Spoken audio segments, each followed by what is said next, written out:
उपस्थित असणारे जिल्हा परिषदेचे माजी अध्यक्ष नेताजी आबा, महायुतीचे सर्व नेते मंडळी, लिमराज भाऊ असतील, प्रवीण असेल आणि इथं जमलेले एवढ्या मोठ्या संख्येमध्ये उपस्थित असणारे वडीलधारी ग्रामस्थ, माता भगिनी आणि माझे सर्व तरुण सहकारी मित्र, खरं म्हणजे पाटोदा हे गाव हे डॉक्टर पद्मसिंह पाटील साहेबांचं हक्काचं गाव आहे. जितकं प्रेम तेरवर आहे तितकंच प्रेम माझ्या कुटुंबाचं आपल्या ह्या गावावर राहिलेलं आहे. आपलं पण तेवढंच प्रेम साहेबांवर, दादांवर आणि ताईंवर राहिलेलं आहे. 4 एप्रिलला महायुतीच्या वतीने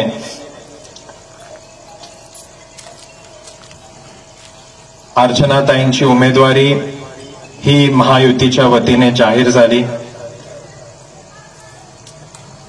भारतीय जनता पार्टी, राष्ट्रवादी काँग्रेस पार्टी, शिवसेना, रासप, रिपाई व मित्र पक्षांच्या वतीने लोकसभेसाठी त्यांची उमेदवारी जाहीर झाली. ही उमेदवारी जाहीर होत असताना आपल्या लोकसभा मतदारसंघातील 6 विधानसभा मतदारसंघ आहेत. त्यापैकी 5 आमदार हे महायुतीचे आहेत. तानाजी सावंत साहेब, राणादादा चौगुले साहेब, अभिमन्यू पवार साहेब, राजाभाऊ राऊत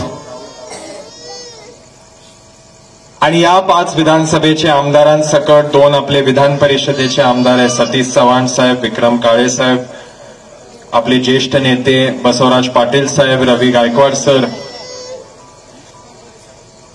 या सगळ्यांनी निर्णय घेतला की उमेदवारी द्यायची म्हटली तर ती डॉक्टर पद्मसिंह पाटील साहेबांच्या घरामध्येच असावी, त्यांच्या सुनेला असावी. ताईंना उमेदवारी दिली. निर्णय घेतला.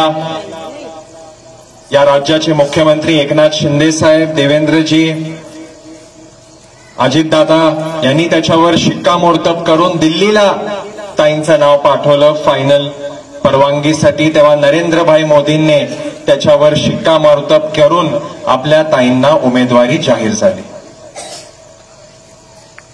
आज इथं माझ्या माता भगिनी बसल्यात. प्रत्येकाच्या घरामध्ये कोण आई असते, मुलगी असते, बहीण असते. आई भवानीचा आशीर्वाद असणारा हा जिल्हा आहे आणि या आपल्या जिल्ह्यामध्ये एका महिलेला उमेदवारी मिळणे हे महायुतीच्या वतीने आपल्या जिल्ह्यातल्या, आपल्या मतदारसंघातल्या मातृशक्तीचा हा सन्मान आहे.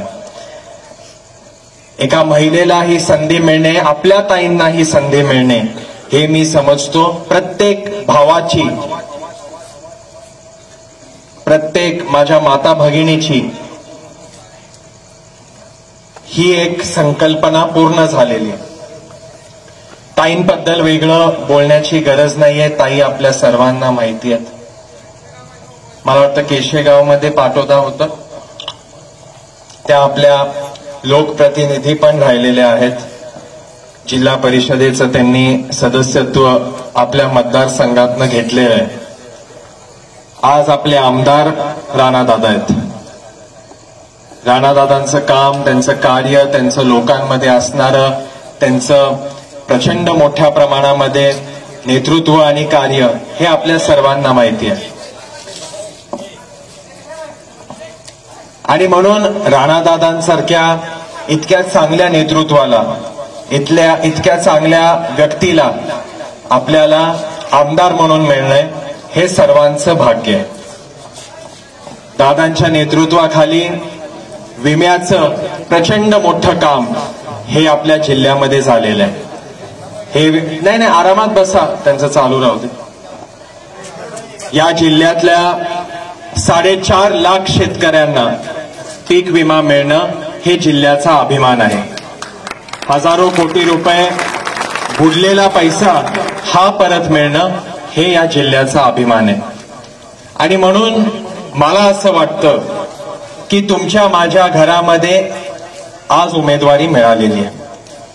ताई, माझ्या आईने, मला आता प्रवीण कुठे माहित नाही, पण हळदी कुंकूचा कार्यक्रम केशेगाव मध्ये झालाय, सॉरी पाटोद्यात झालाय ताईंचा, या वर्षी नाही, पण या जिल्ह्यामध्ये ताई प्रचंड मोठ्या प्रमाणामध्ये ताईंनी आपल्या जिल्ह्यातल्या महिलांना संघटित करण्याचं कार्य केलेलं आहे. आपल्या गावामध्ये पण लवकरच ते कार्यक्रम होईल. पण महत्वाचा विषय हा आहे की आपल्याला निवडून कोणाला द्यायचंय. आज आपल्या जिल्ह्यामध्ये, आपल्या तालुक्यामध्ये, आपल्या गावामध्ये, या देशामध्ये नरेंद्रभाई मोदींचं प्रचंड मोठं असं नेतृत्व उभं आहे. नरेंद्रभाई मोदी हे एक असं नेतृत्व आहे ज्यांनी आपल्या धाराशिव जिल्ह्याला, ज्यांनी आपल्या देशाला या जगातल्या तिसऱ्या अर्थव्यवस्थेपर्यंत नेण्याचे त्यांचे प्रचंड मोठे प्रयत्न चालू आहेत. तुम्हाला आज एवढाच प्रश्न विचारायचा आहे की आपल्याला नरेंद्रभाई मोदी पाहिजेत का आपल्याला राहुल गांधी पाहिजे. नरेंद्रभाई मोदींचं नेतृत्व समजा आपल्याला या देशामध्ये घडवून आणायचं असेल, मग 7 तारखेला घड्याळाचं बटन दाबायचं. आपल्याला हा देश ज्या दिशेनं न्यायचा आहे, कुठल्या विचारधारेनं आपल्याला देशाला पुढे न्यायचंय, हे तुम्ही आणि मी ठरवणं अत्यंत गरजेचं आहे. नरेंद्रभाई मोदींच्या नेतृत्वाखाली या देशामध्ये प्रचंड मोठ्या प्रमाणामध्ये प्रगती चालू आहे. आज आता आबा केशेगावमध्ये बोलले होते, मराठवाड्यामध्ये काका मामा नदी जोड प्रकल्प हा प्रचंड मोठा 16,000 कोटीचा प्रकल्प आहे. तुम्हाला माहिती आहे की आपला जिल्हा हा दुष्काळग्रस्त आहे. दुष्काळग्रस्त जिल्हा असल्यामुळे इथं पाण्याची खूप मोठी कमतरता आहे. तरी पण आपल्या आपल्या तालुक्यामध्ये, आपल्या जिल्ह्यामध्ये साखर कारखाने हे मराठवाड्यामध्ये सगळ्यात जास्त साखर कारखाने आपल्या जिल्ह्यामध्ये, आपल्या तालुक्यामध्ये. तुम्ही मला सांगा हे कसं शक्य आहे? कारण काय, पाण्याचा मुबलक साठा हा डॉक्टर साहेबांच्या माध्यमातून आपल्या जिल्ह्यामध्ये त्यांनी जे जलसिंचनाचं काम केलं, त्या कामामुळे, त्या कार्यामुळे हे शक्य झालं. आणि म्हणून आपल्याला हे पुढे न्यायचंय. नरेंद्रभाई मोदींच्या माध्यमातून 16,000 कोटी रुपयाची निधी केंद्रातली आपल्याला आपल्या जिल्ह्यामध्ये, आपल्या तालुक्यामध्ये आणायचंय. आणि हे करण्यासाठी आपल्याला आपल्या विचाराचा आमदार, आपल्या विचाराचा खासदार हे निवडून आणणं गरजेचं आहे. मला वाटतं तिथं लक्ष देण्यात काहीच फायदा नाहीये. म्हणून आपण निवांतपणे ऐकावं. हे असल्या गोष्टी गेले 35 वर्ष आम्ही बघतोय, म्हणून निवांतपणे आपलं भाषण ऐकावं. आपण खानदानी लोक आहोत. आपण पिढ्यानोपिढी राजकारण करतो. मल्हार पाटलाच्या पुढच्या 50 पिढ्या ह्या तालुक्याचं प्रतिनिधित्व करणार आहे. म्हणून आपण निवांत बसायचं आणि ऐकायचं. एवढा मी विषय बोलायचा होता तर ते राहिलं. पण माझा महत्वाचा विषय हा आहे की नरेंद्र मोदीजींना आपल्या मतदारसंघातल्या लोकांनी विश्वास ठेवलेला आहे. 14ला, 19ला आणि आता 24ला पण हे करणं गरजेचं आहे. 2019ला राणादादा स्वतः उमेदवार होते. माझ्या पाटोदा गावातील माझ्या मायबाप जनतेनं माझा एवढ्याच प्रश्नाचं उत्तर द्यावं की राणादादांसारखं इतकं चांगलं नेतृत्व होतं. तुम्हाला मतदान करताना माझ्या मायबाप जनतेनं दादांना मतदान करण्याची खूप इच्छा होती. पण असा प्रसंग घडला की नरेंद्रभाई मोदी आणि राणादादा होते. मग लोकांनी ठरवलं की राणादादा आपल्याला, आम्ही विधानसभेमध्ये मतदान करू, सहकार्य करू, पण देशाची निवडणूक ही नरेंद्रभाई मोदींना आपल्याला मतदान करणं गरजेचं आहे. आज काका मामा प्रसंग असा घडून आलेला आहे की राणादादा आणि नरेंद्रभाई मोदी हे दोन्ही एकत्र आलेले आहेत. आणि म्हणून अशा परिस्थितीमध्ये आपल्या गावाचा विकास, आपल्या तालुक्याचा, आपल्या मतदारसंघाचा विकास करण्यासाठी आपल्याला ही अशी सुवर्ण संधी मिळालेली. तुम्ही मला सांगा, माझी आई, आपली ताई खासदार झाली, ह्याचा फायदा आपल्या पाटोद्याला होणार आहे का नाही होणार आहे? आपल्या ताई खासदार झाल्यावर आपल्या पाटोद्यासाठी झटणार का नाही झटणार? ह्या विरोधातला जो माणूस आहे तो पाटोद्यासाठी त्यांनी खासदार म्हणून काय केलेलं आहे हे ठळक 5 कामं त्यांनी सांगावे. या लोकसभा मतदारसंघामध्ये ह्यांनी काय विकास केलेला आहे ह्याचे 5 कामं ह्यांनी सांगावे. परवा एका सभेमध्ये उभाटाचा हा नेता, मी तुम्हाला सांगतो आता लिमराज भाऊ, तुम्ही मागच्या वेळेस माझ्या वडिलांच्या विरोधात प्रचार केला, बरोबर? तुम्ही तुमचं गाव प्लस केलं मोदीजींसाठी, तर तुम्ही माझ्या विरोधात ह्यांनी प्रचार केला राणादादांच्या, आणि बीजेपीच्या माझ्या सर्व बांधवांनी राणादादांच्या विरोधात प्रचार करून नरेंद्रभाई मोदींना पंतप्रधान करायचंय म्हणून काम केलं का नाही? मग लिमराज भाऊ मला तुम्ही सांगा, हा उमेदवार आता समोरचा ठळकपणे सांगतोय की कोण मोदी, कोण नरेंद्र मोदी? मी तर इतका देखणा आहे की मलाच बघून मतदान मागच्या वेळेस केलं.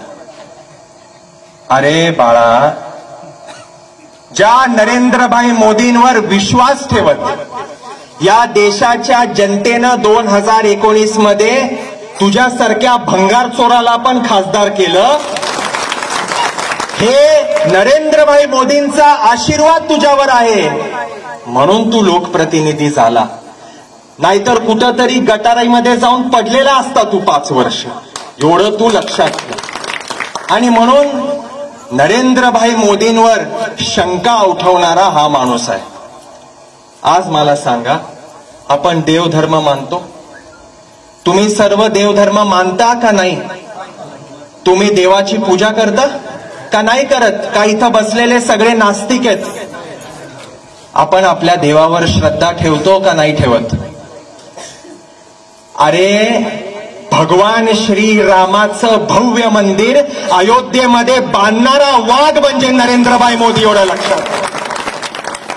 अरे, जे 500 वर्षामध्ये झालं नाही ते या देशाच्या पंतप्रधानांनी उघड्या डोळ्याने पूर्ण जगाच्या समोर आपल्याला बांधून दाखवलं. तो नेता म्हणजे नरेंद्रभाई मोदी. आणि ह्याची हा टिंगलटवाळी करतो. कुठेतरी परवा एका गावामध्ये हा म्हणतो, बोला जय श्रीराम, मिळाली का नोकरी? आपल्या देवाबद्दल असा अपमान करणं. अरे, भगवान श्रीराम असेल, माझा महादेव असेल, माझा गणपती असेल, हे आमच्या शक्तीचे स्थान आहेत, श्रद्धाचे स्थान आहेत, आमच्या आस्थेचे विषय. तू ते जॅक आणि टॉमी देऊन लोकांना नोकरी मिळाली? कुठला जॅक देऊन, टॉमी देऊन आणि तुझं काय काय आहे तू बोलतोस, त्यांनी तू नोकरी मिळाली? माझ्या पाटोद्यातल्या एका नागरिकाचं नाव सांग तू, एका नागरिकाचं ज्याला तुझ्यामुळे नोकरी मिळाली. उगाच टिंगलटवाळी करणारा हा माणूस नाटकामध्ये काम करण्यापेक्षा हा लोकसभेमध्ये ह्याला मोदीजींच्या आशीर्वादामुळे हा गेला. आणि म्हणून माझी आपल्याला विनंती आहे, योग्य विचार करणं गरजेचं आहे. आज तुमचा आमदार तुमच्या हक्काचा आहे, उद्या आपल्या ताई आपल्या हक्काच्या खासदार झाल्या. या राज्यामध्ये एकनाथ शिंदे साहेबांच्या नेतृत्वाखाली देवेंद्रजी फडणवीस साहेब आणि अजितदादांच्या माध्यमातून हे राज्यातलं महायुतीचं सरकार भक्कम आहे. देशामध्ये नरेंद्रभाई मोदींचं सरकार आहे. मग आपलं मत वाया कशाला घालवायचं? आपलं मत विरोधात कशाला टाकायचं? समोरचा निवडून येऊन माझ्या पाटोद्या गावासाठी काय करणार आहे? तो तर विरोधी बाकावर बसणार आहे. म्हणजे जे 5 वर्ष नाही केलं तेच परत 5 वर्ष करणार. आणि म्हणून आपल्याला विचार करणं गरजेचं आहे. काल परवा आपल्या हॉस्पिटल बद्दल हा काहीतरी बोलत होता. तुम्ही मला सांगा, मला आता माहित नाही, प्रवीणला जास्त माहिती, पण पाटोद्या गावातला एक तरी पेशंट तेरणा हॉस्पिटल मुंबईला गेलाय का? एक? मला तुम्ही सांगा, काका बसा. ह्या बाळाला ह्याचा त्रास आहे की माझ्या वडिलांनी तुमच्या हक्काच्या आमदारानं या जिल्ह्यातल्या 1,563,000 रुग्णांची मोफत शस्त्रक्रिया करून दाखवली। हे समजा ह्याच्या पोटामध्ये दुखत असेल तर तुला मी एक गोष्ट सांगतो, हे तर 1 लाख झाले। या मल्हार पाटलाचा संकल्प आहे की पुढच्या 5 वर्षामध्ये किमान 10 ते 15 लाख रुग्णांची आम्हाला शस्त्रक्रिया करून दाखवायची। माझ्या पाटोदा गावातला माझी इथं बसलेली माय भगिनी असू दे, माझा वडीलधारी कोण असू दे, माझा तरुण मित्र असू दे, अरे तुम्हाला साधं खर्चटलं तरी मल्हार पाटील तुम्हाला पाटोदा गावापासून मुंबईच्या हॉस्पिटलमध्ये 250 डॉक्टर आणि 550 नर्सच्या सेवेमध्ये तुम्हाला टकाटक करून तुमच्या गावामध्ये परत आणलं नाही तर पाटलाची औलाद सांगणार नाही, एवढं मी सांगतो।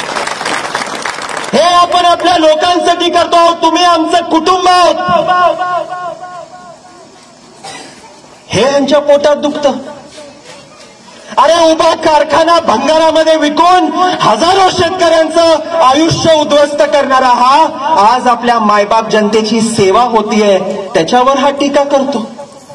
म्हणजे राजकारण कुठल्या पातळीवर गेलंय हे माझ्या पाटोद्यातल्या माझ्या मायबाप जनतेनं लक्षात घेणं गरजेचं आहे। अरे नरेंद्रभाई मोदींच्या नेतृत्वाखाली आपल्याला सकारात्मक काम घडवून आणायचं, आपल्याला नकारात्मक काय करायचंच नाही। आपल्याला काहीतरी चांगलं करायचं आहे म्हणून आपण आज झटत आहोत। आणि म्हणून माझी आपल्याला एवढीच विनंती आहे, बार्शी असेल, औसा असेल, तुळजापूर असेल, ते हे दाखव मला। बार्शी असेल, औसा असेल, तुळजापूर असेल, उमरगा लोहारा असेल, ह्या सगळ्या भूमपरंडा वाशी असेल, हे सगळ्या विधानसभा मतदारसंघामध्ये प्रचंड मोठ्या प्रमाणामध्ये मताधिक्य तुमच्या माझ्या ताईंना मिळणार आहे। माझी विनंती एवढीच आहे, पाटोदा हे गाव हे घरचं गाव आहे, तुम्ही सर्व हे आपलं कुटुंब आहात। तुमचा आशीर्वाद, तुमचं प्रेम हे साहेबांवर, दादांवर राहिलेलंच आहे। माझी विनंती एवढीच आहे की 7 तारखेला मतरूपी आशीर्वाद आपण नरेंद्रभाई मोदी आणि अर्चनाताईंना द्यावा। घड्याळाला मत म्हणजे मोदीजींना मत, हे आपण लक्षात घ्यावं। आता काल एक विषय झाला, प्रवीण तुम्ही होता का परवाच्या रॅलीला अर्चनाताईंच्या?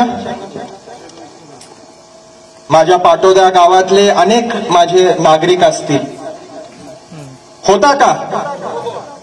रॅली कशी झाली? किती होते लोक? अजितदादा तर पुढे बारामतीत गेले की माझ्या सासरवाडीमध्ये एवढं मोठं माझं स्वागत झालं की माझ्या बारामतीत पण एवढं मोठं स्वागत झालं नसेल। 35,000 लोक आपल्या अर्चनाताईंच्या, आपल्या बहिणीच्या रॅलीसाठी, हे सगळे भावंड आणि माझ्या माता भगिनी त्या रॅलीसाठी उपस्थित होते। तुम्ही मला सांगा, ह्यांनी काहीतरी आरोप केला म्हणून आज मी त्या माणसाला शोधून काढलं।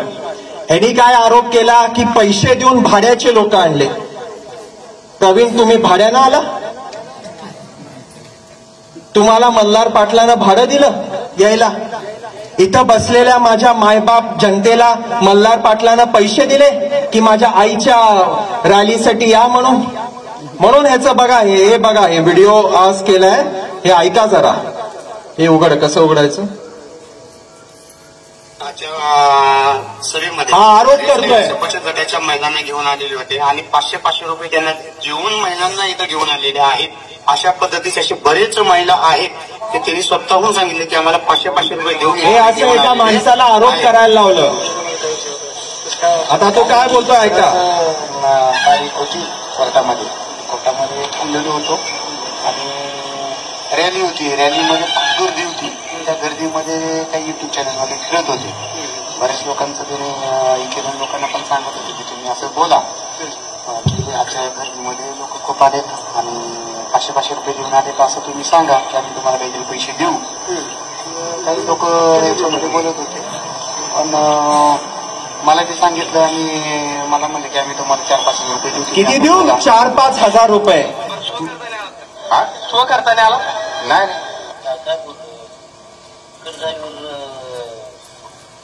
कशी म्हणजे कसं आलं हा दुसरा माणूस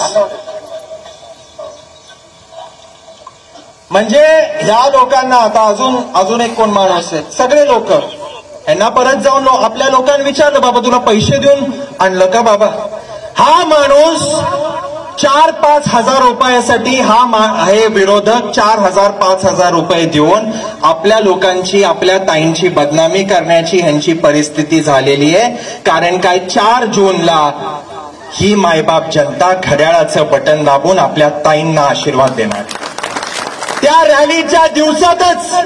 त्या रॅलीच्या दिवशीच या समोरच्यांचा पराभव त्यांनी स्वीकारलेला आहे आणि म्हणून आज मी अजून एक आनंदाची बातमी आपल्याला देतो आत्ताच आपल्याला दिल्लीतनं निरोप आलेला आहे की येणाऱ्या 30 एप्रिलला सकाळी 11 वाजता आपल्या धाराशिव जिल्ह्यामध्ये धाराशिव शहरामध्ये नरेंद्रभाई मोदींची सभा आपल्या 30 एप्रिलला सकाळी 11 वाजता आपल्या जिल्ह्यामध्ये धाराशिव शहरामध्ये होणार आहे त्या दिवशी तर तुम्ही जनसागर बघा त्या दिवशी मल्हार पाटलाची चॅलेंज आहे या राज्यात का या देशामध्ये एवढी माझी मायबाप जनता दिसणार नाही तेवढी जनता धाराशिव शहरामध्ये आपल्या देशाचा वाघ नरेंद्रभाई मोदींचा स्वागत करण्यासाठी उपस्थित असणार आहे आणि म्हणून मी आपली जास्त वेळ घेणार नाही तुम्ही सर्व माझं कुटुंब आहात मल्हार पाटील किंवा त्याचे पुढचे 50 पिढ्या तुमच्या उपकाराची परतफेड करू शकणार नाही माझी विनंती एवढीच आहे ही आपली घरची निवडणूक आहे पाटोदा गाव हे माझी आजी पुष्पाताई असतील माझे आजोबा माझे काका अमोल भैया असतील हे त्यांचं हक्काचं गाव आहे हे डॉक्टर साहेबांवर प्रेम करणारं गाव आहे माझी विनंती एवढीच आहे आपला आशीर्वाद आपला प्रेम हे कायम राहावं आणि येणाऱ्या 7 तारखेला महायुतीच्या उमेदवार सौ अर्चनाताई राणा जगजितसिंह पाटील यांना आपण घड्याळाचं बटन दाबून प्रचंड आशीर्वाद प्रेम आणि मोदीजींना आपण आशीर्वाद आणि प्रेम आणि मतरूपी आपण द्यावं एवढीच आपल्याला नम्र विनंती करतो आणि माझं भाषण संपवतो जय हिंद जय महाराष्ट्र